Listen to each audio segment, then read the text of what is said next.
sur son dos, s'accrochant à une de ses écailles dorsales. D'un puissant battement d'ailes, ils sortirent de la grotte. Le monde s'étala sous eux.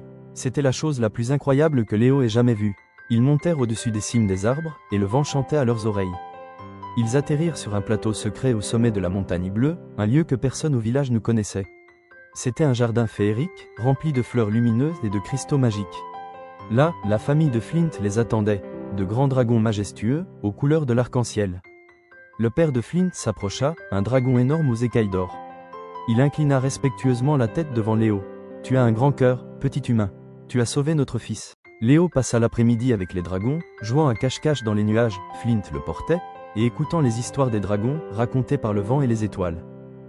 Le soleil commença à se coucher, Flint ramena Léo à la lisière de la forêt. « Promets-moi une chose, lui dit Flint. Ne révèle notre secret à personne.